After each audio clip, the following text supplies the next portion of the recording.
Hello guys, welcome back to ABCD a budding civil doom. अब हम last lecture को continue करते हैं जब हमने वहां पढ़ा था करेक्शन करेक्शन व्हेन या फिर correction due to incorrect length of chain. आज हमें पढ़ना है, बहुत सारे करेक्शंस होते हैं, slope correction, temperature correction, sag correction. इन सभी करेक्शंस के बारे में हमें पढ़ना है। तो चलो शुरुआत करते हैं पहले करेक्शन से। आज की क्लास का पहला है ना, पहला करेक्शन कौन सा है? Slope correction. स्लोप करेक्शन का मतलब क्या हुआ कि अगर हमें लीनियर मेजरमेंट करना है, अगर एक पॉइंट से दूसरे पॉइंट की डिस्टेंस निकालना है लीनियरली, लेकिन कभी कभी ऐसा होता है ग्राउंड जो होता है वो स्लोपिंग ग्राउंड होता है। जैसे अगर मैं बात करूं, अगर ये लाइन है, ये अगर लाइन है, मैं ए पॉइंट पर हूं, बी पॉइंट यहाँ है, सी पॉइंट यहाँ है, मुझे डिस्टेंस मेजर करना है AC की। लेकिन क्या होगा कि अगर बी पॉइंट तक तो सरफेस है, लीनियर है, यहाँ से हाइट यानी यहाँ से जो ग्राउंड है कुछ स्लोपिंग ग्राउंड है ना। तो अज्यूम कर लेते हैं ये वाली जो हाइट है वो h है, ये वाली हाइट जो है h है। ये क्या है? ये स्लैंट हाइट है, स्लैंट हाइट है। अब कॉमन सेंस तो ये कहता है, ऑब्जर्वेशन वाली बात है, कि अगर आपको मेजर करना है यहाँ से यहाँ तक और आप मेजर कर रहे हो ये लेंथ, यहाँ गए फिर आप ये मेजर कर रहे हो, तो ऑब्वियस सी बात है कुछ ना कुछ तो एरर आएगा। उसी एरर को हटाने के लिए हम करेक्शन करेंगे और उसी करेक्शन का नाम हो गया स्लोप करेक्शन। अब यहाँ पर कुछ बातें लिख लो, जो मैंने अभी बोला वही बात मैं लिखवा रहा हूँ। The distance measured, the distance measured along the slope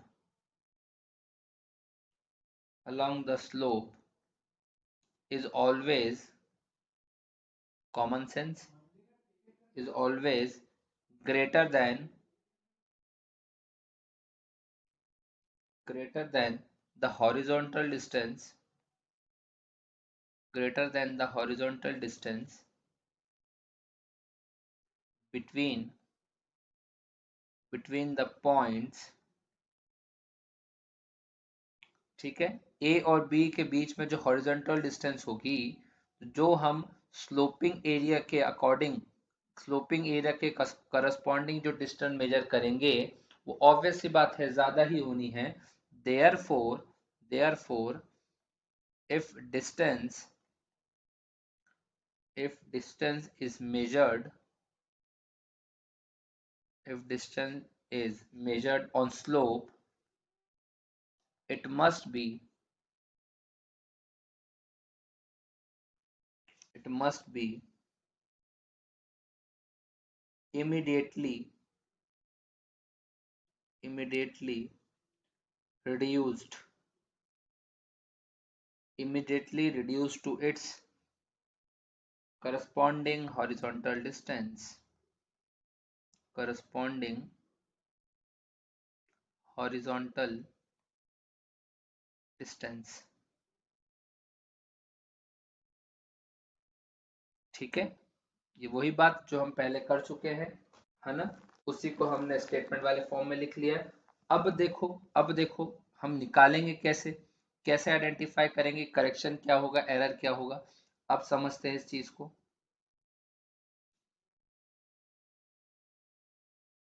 मैंने मैग्नीफाई कर दिया है, थोड़ा सा मैग्नीफाई कर दिया है ताकि समझ में आ जाए। हाँ, ऑल्दो ये लेंथ हमें बड़ी नहीं चाहिए तो हम छोटी कर सकते हैं। वही नेमिंग कर रहा हूँ, ABC। ठीक, सी यही किया था, D इसे किया था। अब मान लेते हैं, ये मान क्या लेते हैं, यही आपकी ग्राउंड है ना, ग्राउंड लेवल आपका यही है। ठीक, अब ये ग्राउंड लेवल है लेकिन ये स्लोपिंग एरिया आ जा रहा है, स्लोपिंग एरिया आ रहा है। मान लेते हैं ये स्लोप कितना है, यानी थीटा कुछ फॉर्म कर रहा होगा। ये डिस्टेंस है आपकी L डैश, ये डिस्टेंस है आपकी L डैश। अब this is your this is your mean sea level, mean sea level. ठीक है, यहां से ये हाइट मान लेते हैं HA, यहां से ये हाइट मान लेते हैं HB, या एच डी ले लो, कोई फर्क नहीं पड़ेगा। और ये वाली लेंथ कितनी हो जाएगी, ये डिस्टेंस आपकी हो जाएगी h will be equals to hd minus ha, correct. ठीक है, ये भी समझ में आ गया।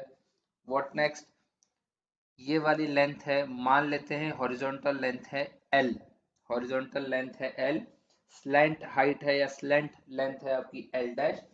अब देखो चेंज किसका आने वाला है, अब हमें कैलकुलेट तो ये करना था, हमें l कैलकुलेट करना था, हम कैलकुलेट कर रहे हैं l डैश। तो कितने का डिफरेंस है, यहाँ पर एक आर्क रखा, पॉइंट रखा और एक आर्क मार्क कर लिया, यानी यहां से लेकर ये देखो रेडियस हो गया l, यानी ये डिस्टेंस यहां से यहां तक l है। तो ये जो आपका डिस्टेंस बचा, दिस डिस्टेंस, यही आपका एरर है, दिस इज योर एरर, है ना, यही आपका एरर है।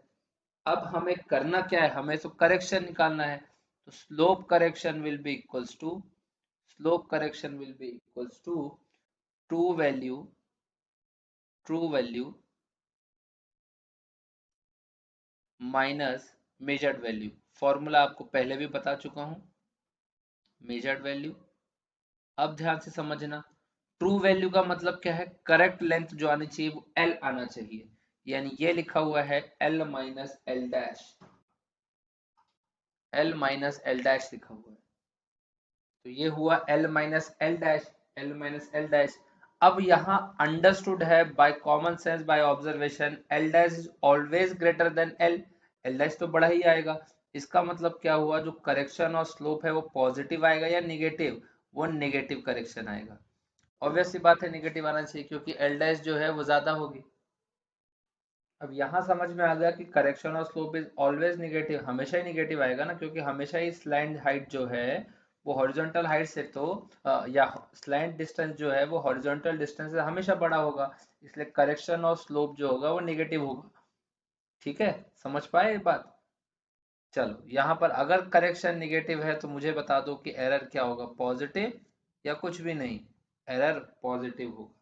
अब हमें यही तो कैलकुलेट करना है कि हम स्लोप जो हम नेगेटिव कैलकुलेट कर रहे हैं, इस स्लोप ऑफ करेक्शन और स्लोप की वैल्यू क्या होगी, मैग्नीट्यूड क्या होगा। चलो अब देखते हैं, यहीं पर सब चीज डायग्राम से ही समझ में आएगा, डायग्राम से समझो। करेक्शन ऑफ स्लोप, इसकी अभी हम मैग्नीट्यूड की बात कर रहे हैं, इसलिए यहाँ पर मैं मॉड लगा देता हूँ। जो हमने मेजर्ड किया -2 किया, ठीक है। क्यों मैंने ऐसा लिखा है, क्योंकि मुझे पता है मेजर जो मैंने किया L dash which is greater than what, this horizontal distance L. ठीक है, तो अभी से मैं मैग्नीट्यूड की बात कर रहा हूँ, मॉड लगा ही हुआ है, अब मॉड लगा लेना।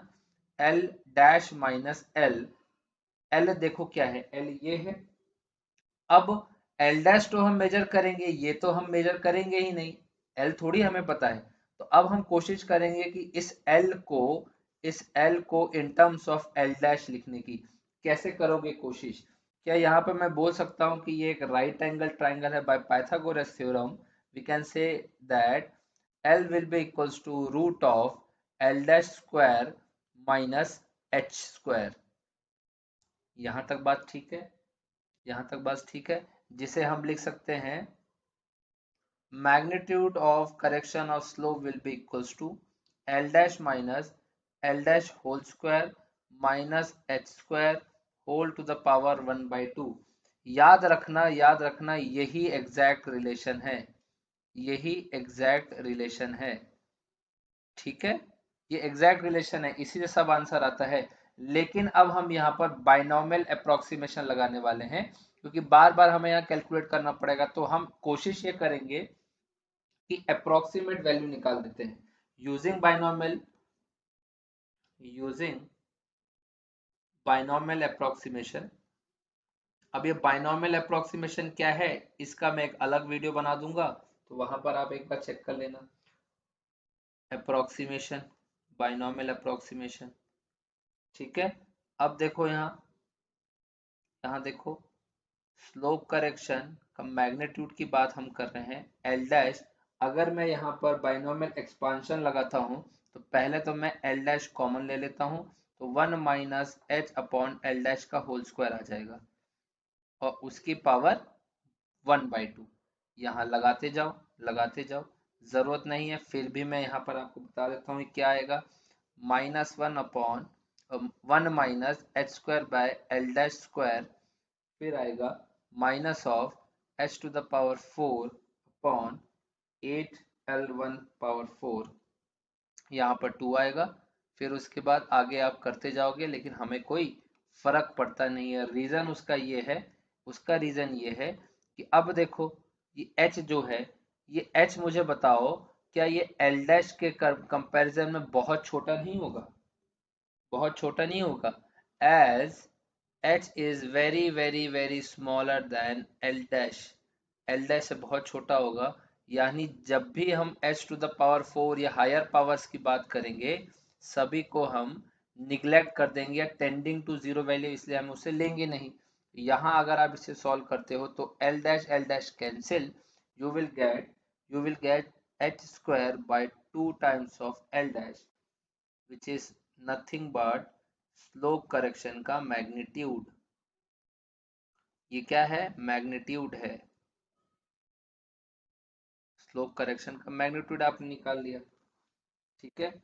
रीजन उसका यही था कि हम अगर बात कर रहे हैं कि h जो बहुत छोटा होगा, तो h⁴ is tending to zero, और पावर आगे आएंगी वो सभी हायर पावर जो होंगी वो टेंडिंग टू जीरो होगा। तो यही इसका रीजन था, इसलिए हमने बाइनॉमियल अप्रोक्सीमेशन लगाया, और हमारा स्लोप करेक्शन -(h²/2L' आ जाएगा, ठीक है। अब मुझे बताओ ये h था क्या? h क्या था? h is nothing but hd minus ha, जिसे आप कह सकते हो डिफरेंस ऑफ भी कह सकते हो, difference in elevations of point. नीचे वाला पॉइंट क्या था? a and d। हो गई बात क्लियर? अब ये L डैश क्या था? Measured distance along what? measured distance along sloping ground, along sloping ground, ठीक। चलो, तो ये हमने निकालना सीख लिया। इसे आप डब्बे में डाल दो, एक बॉक्स में डाल दो इसे।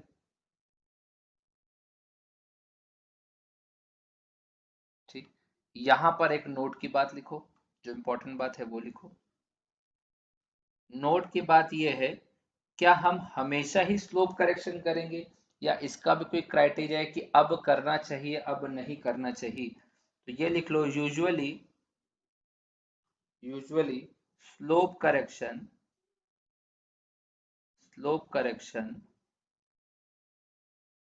is ignored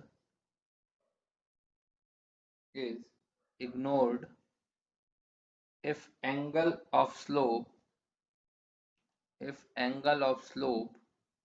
is less than 30 degree,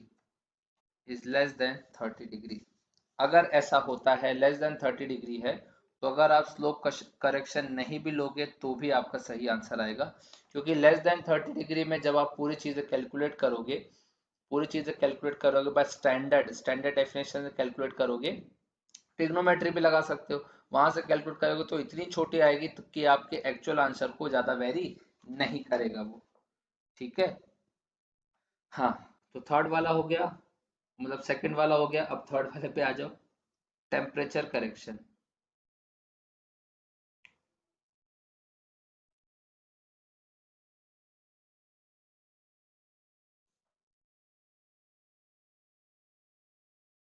temperature correction,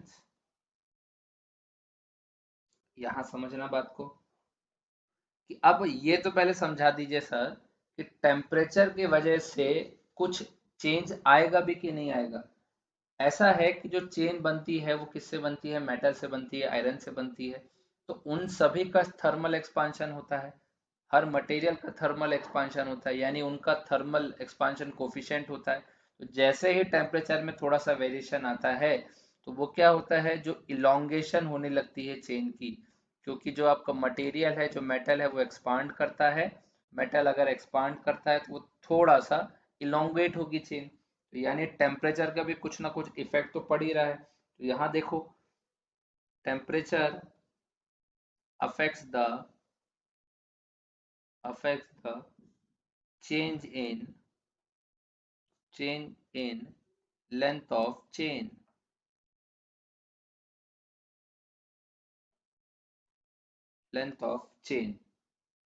यहाँ पर कुछ साइंस टर्म्स यूज करते हैं. T0 is temperature at time of standardization.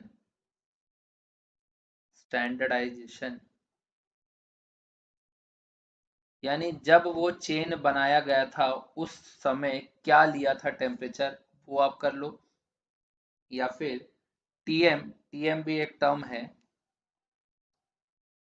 Temperature at time of measurement.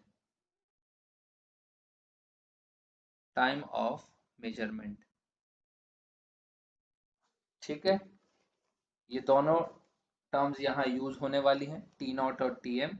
अब देखो जो टेम्परेचर का करेक्शन होगा it is alpha times Tm minus T0 into L, where this alpha is coefficient of thermal expansion.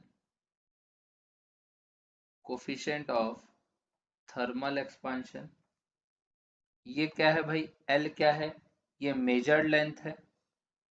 अब temperature की वजह से जो चेंज जो है, चेन की लेंथ में जो चेंज आया उसके वजह से जो मेजरमेंट आया वो आप लिखोगे, जो कि ऑब्वियस सी बात है, कुछ ना कुछ गलत तो होगा ही होगा. उसी का तो करेक्शन निकाल रहे हैं. अब यहाँ हमें समझना है कि जो टेम्परेचर का करेक्शन है वो पॉजिटिव होगा नेगेटिव होगा, कैसे हम डिसाइड करें. Alpha is always positive, L is always positive. Depend करता है इस पे. अगर Tm माइनस T0 का डिफरेंस पॉजिटिव आया, that is if temperature at the time of measurement is greater than temperature at the time of standardization, then the correction is positive. Now if Tm is greater than T0, then the correction is positive.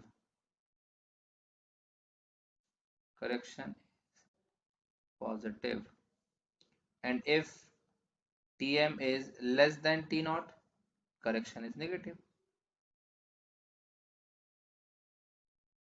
is negative. Note. अब हो सकता है कभी कभार, question में calculation के time पर आपको thermal coefficient of thermal expansion आपको नहीं दिया जाए, तो आप वैल्यू याद भी कर सकते हो कि स्टील की जनरली चेन बनती है, पहले मैं बता चुका हूँ, उसका थर्मल एक्सपांशन का कोफिशिएंट होता है 3.5 इंटू 10⁻⁻6 पर डिग्री सेंटीग्रेड. या फिर अगर टेप हम यूज करते हैं, इनवार टेप का यूज करते हैं, उसका भी थर्मल कोफिशिएंट होता है 1.22 इंटू 10⁻⁻7 पर डिग्री सेंटीग्रेड. ये दोनों बातें इंपॉर्टेंट हैं, इसे आप लिख लो. इनवार टेप के बारे में अगर नहीं बताया हो तो मैं यहाँ पर कुछ आपको थोड़ा सा आइडिया दे देता हूँ कि स्टील टेप देखो, स्टील टेप के लिए IS 1270 कंसीडर करा जाता है, which provides specification of steel tapes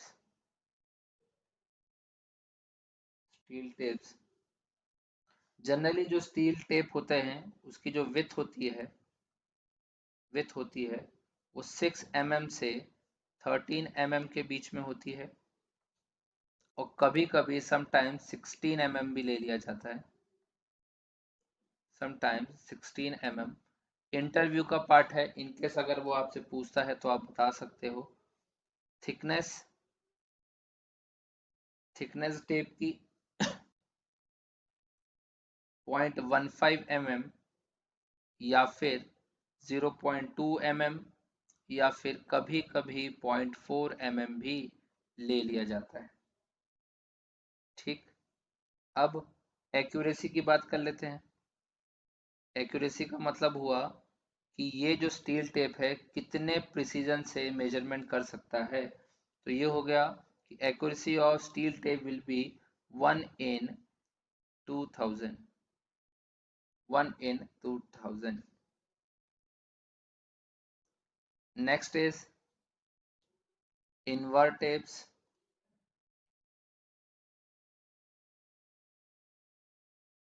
इन्वर्टेप्स शायद मैंने इसके बारे में नहीं बताया, तो मैं आपको बता देता हूँ। इस पे बेस्ड एक क्वेश्चन आया भी है कि ये इन्वर्टेप्स होते क्या हैं। These are the alloy of steel. Alloy का मतलब हुआ मिक्सचर। स्टील कितने परसेंट होता है? 64% इसमें स्टील होता है, प्लस निकेल होता है।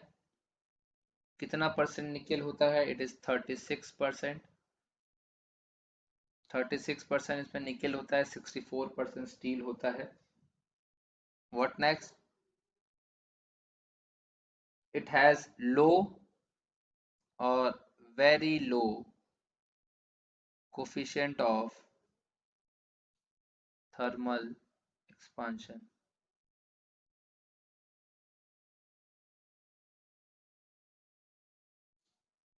ठीक, इसकी भी विड्थ की बात कर लेते हैं।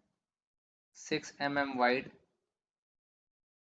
और जो लेंथ जनरली लिया जाता है, length is 20 metre, 30 metre and 60 metre में आते हैं। ठीक है, अब ये जो होते हैं इन्वर्ट टेप्स जो होते हैं, these are very soft and thus must be handled with care। ठीक है,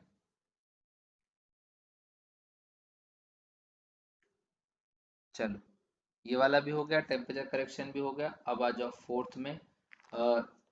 स्लोप करेक्शन हो गया, टेम्परेचर करेक्शन हो गया, correction in pull. Correction in पुल,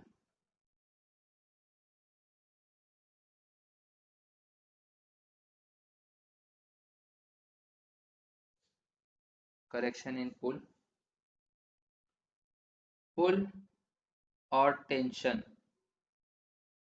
ठीक है, हो सकता है जब आप मेजरमेंट कर रहे हो, लीनियर मेजरमेंट कर रहे हो, चेन को आपने कुछ ज्यादा तेज से झटका दे दिया है या पुल कर दिया हो, उसके वजह से भी हो सकता है कि चेन की लेंथ में कुछ वेरिएशन आ जाए। उसी के बारे में बात कर रहे हैं हम, उसी के बारे में कर रहे हैं बात। अगर पुल या फिर टेंशन की बात करते हैं, मान लेते हैं वो पुल या टेंशन P है, is differ from is differ from standard pull, differ from standard pull.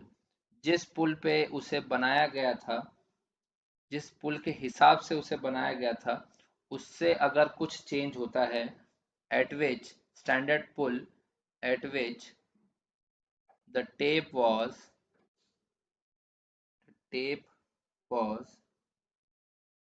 calibrated, then अगर मान लेते हैं ये जो टेंशन है, पुल है, ये पी नॉट से ज्यादा है, तो करेक्शन होगा पॉजिटिव। Correction is positive. और अगर P की वैल्यू P नॉट से कम है, करेक्शन हो गया नेगेटिव। Correction is negative. चलो, और भी हैं कुछ बातें। इसमें बातें क्या है, ये तो समझ गया कि पॉजिटिव है नेगेटिव है, लेकिन करेक्शन का मैग्नीट्यूड कितना होगा। तो correction in pull will be given by P minus P naught. Positive negative हमें फर्क नहीं पड़ता है, P minus P naught L whole divided by A E. इसमें A होता है area of cross section, area of cross section in metre cube. Metre cube में ही आएगा area. A is modulus of elasticity, modulus of elasticity, which is generally हम जो लेते हैं वो लेते हैं 2.1 into 10 की power 5 Newton per mm square for steel tape, and for invert tapes it is 1.54 into 10 to the power 5 Newton per mm square for invert tapes। ठीक, अब ये L भी बचा है, L के बारे में भी लिख लो, L is measured length.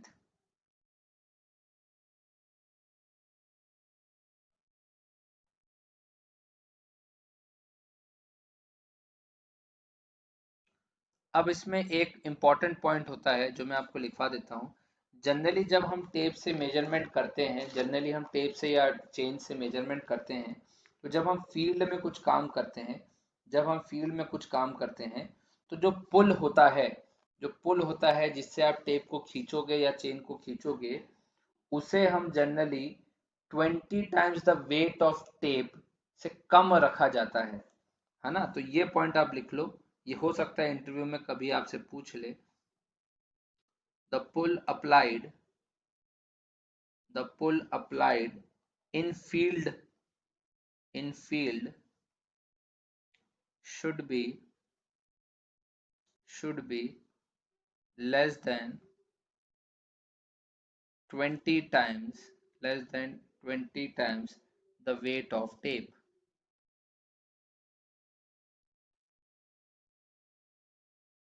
should be less than the 20 times the weight of the tape। ठीक है, ये बातें हो गई। हम क्वेश्चन देखेंगे, हम सब पे क्वेश्चन देखेंगे एक एक करके, एक बार थ्योरी खत्म हो जाए फिर मैं एक क्वेश्चन देता हूँ, आप लोग ट्राई करना। इतनी बात हो गई, ये भी बात हो गई। ये कौन सा था, शायद फोर्थ था या थर्ड था, ये फोर्थ था। अब फिफ्थ टाइप का आ गया है। फिफ्थ टाइप का करेक्शन होगा सैग करेक्शन।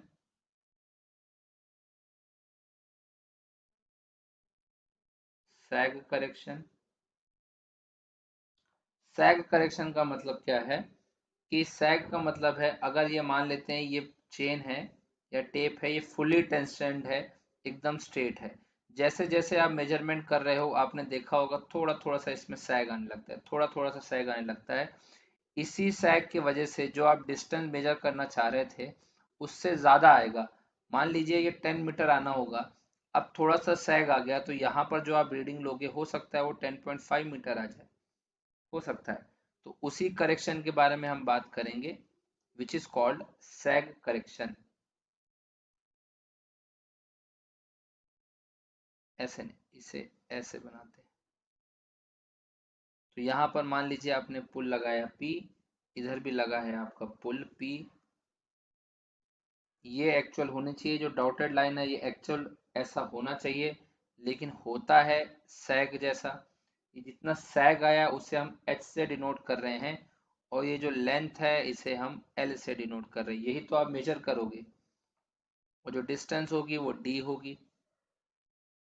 ठीक है, अब देखो यहाँ लिख लो कुछ बातें। when tape is when tape is stretched when tape is stretched between 2 points, between लिखा हुआ है वो, between 2 points, it takes the form of catenary, जिसे हम कहते हैं assumed parabola। पैराबोला नहीं है, पैराबोला नहीं है, फिर भी हम अज्यूम करते हैं कि वो क्या है, पैराबोला है ना। The horizontal distance the horizontal distance will be less than less than the distance less than the distance along curve along curve। इसका मतलब जो डिस्टेंस है, जो डी डिस्टेंस है, वो ऑब्वियस सी बात है एल से कम होगा, तभी तो हम करेक्शन करेंगे। तो sag correction will be given by capital W whole square L of M 24 P square. 24p² that is ये किस चीज का आ रहा है, ट्रू वैल्यू माइनस मेजर्ड। अब मेजरमेंट जो था वो क्या था, मेजरमेंट जो था वो एल था, और जो आपको ट्रू चाहिए वो डी था, तो डी बड़ा है कि एल बड़ा है, एल बड़ा है, that means it is always negative.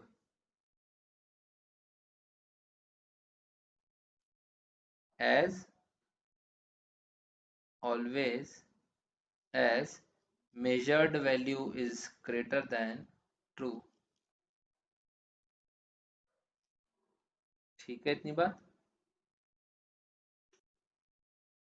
ठीक, अब यहां देखो ये W क्या है, capital W is equals to weight, total wait,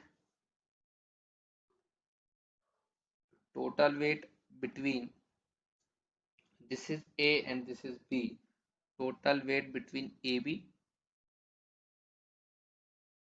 ऐसा लिखो, A एंड B लिखो। LM क्या है, LM is length of tape, length of tape between A and B। ठीक है, हो गई इतनी बात खत्म। अब ध्यान से समझना, अब ध्यान से समझना, ये जो हमने लिखा था करेक्शन ऑफ सैग, जिसे हम लिख रहे थे capital W whole square LM upon 24p²। P क्या है, वही लोड है हमारा, जितने आपने पुल से खींचा है उसे। इसे आप ऐसे भी लिख सकते हो, small w LM whole square LM upon 24p²। अगर ये टोटल वेट नहीं दिया है, आपको ऐसे कह दिया जाए यूनिफॉर्म डिस्ट्रीब्यूटेड लोड है, तो आप ऐसे निकाल सकते हो, तो आप ऐसे निकाल सकते हो। ठीक है, चलो अब ये वेट कैसे निकालते हैं, weight is equals to mass into acceleration due to gravity, जिसकी वैल्यू होती है 9.81। अब for calculation, for fast calculation ऐसा देखा गया है, ऐसा देखा गया है कि अगर मैं बात करूं करेक्शन ऑफ सैग आपको निकालना है, जो कि नेगेटिव है D-LM, देखा जाए ये -8/3 h² आता है। ठीक है, इसे आप याद कर लेना, ये इंपॉर्टेंट है।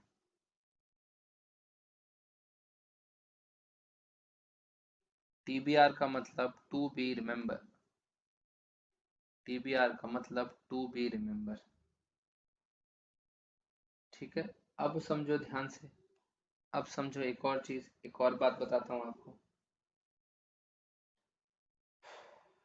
ठीक है, देखो ध्यान से, यहाँ पर ऐसा मैंने बोला कि दो पिक्चर मैं आपके सामने बना रहा हूँ, आप समझना, ग्राउंड, ग्राउंड, ये पुल है PS, ये पुल है PS, और ये हॉरिजॉन्टल डिस्टेंस जो हमें निकालना था, और ये है आपका सैग। ये मैं उस टाइम की बात कर रहा हूँ जब इस चेन को या इस टेप को कैलिब्रेट किया गया होगा, या at the time of standardisation, जब हम इसे स्टैंडर्डाइज कर रहे होंगे तब की बात मैं बात कर रहा हूँ। और कुछ दिनों बाद जब आपने फील्ड पे ले गए, तो ये जो सैग था, ये जो सैग था, आप देखोगे ये थोड़ा सा और बढ़ जाता है, थोड़ा सा और बढ़ जाता है। This is PM, this is PM, है ना, बिल्कुल हो सकता है, बिल्कुल हो सकता है ऐसा, इसमें गलती ही क्या है। तो ये जो है इनिशियली था, ये वाला जो है ये बाद में आया है, तो इसे हम बाद में M कर देते हैं, eight the time of measurement. किस समय की बात कर रहा है, eight the time of measurement, है ना, eight the time of measurement. अब यहीं से तो हम बता पा रहे हैं, यहीं से तो हम बोल पा रहे हैं कि जो सैग करेक्शन होगा, सैग करेक्शन, अब देखो हमें सैग को करना क्या था, करना क्या था, इतना तो हम पहले ही मान चुके थे कि इतना तो आने ही आने वाला है। अब जब हम फील्ड पे कैलकुलेट कर रहे हैं या at the time of measurement calculate कर रहे हैं तो सैग ज्यादा आ रहा है।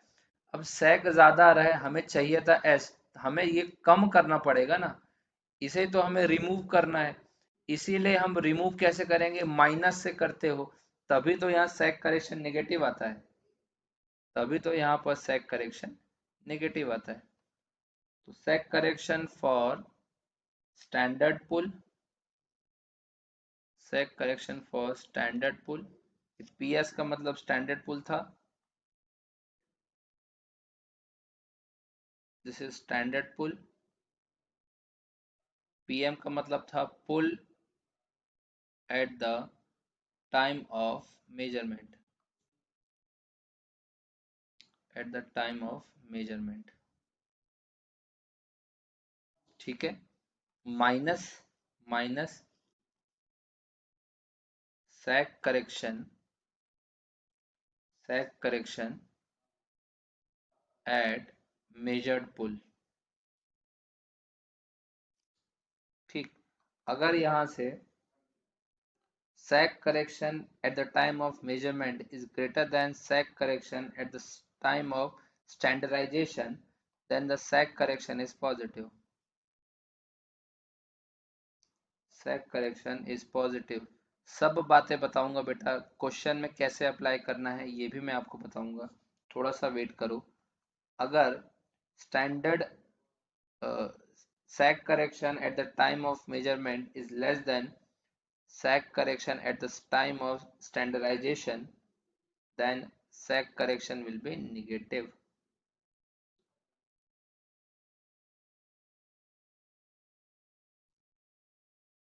ठीक है, नेगेटिव, बिल्कुल सही। अब यहाँ पर एक और टर्म यूज होती है क्वेश्चंस में, कहा जाता है नॉर्मल टेंशन, कुछ ऐसा वर्ड होता है, तो नोट में लिखो ये नॉर्मल टेंशन का क्या मतलब है, नोट करके लिखो normal tension, normal tension. Normal tension का मतलब है, normal tension is a value of pull, normal tension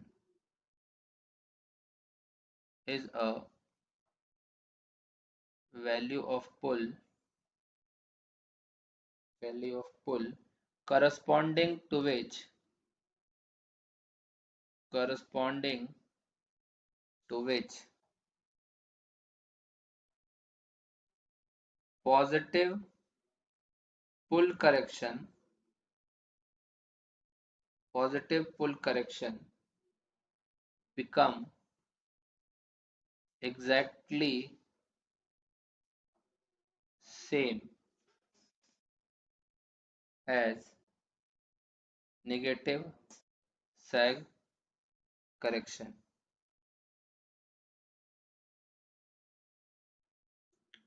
sag correction, so that, so that both neutralize, both neutralize each other, each other, and no correction is required,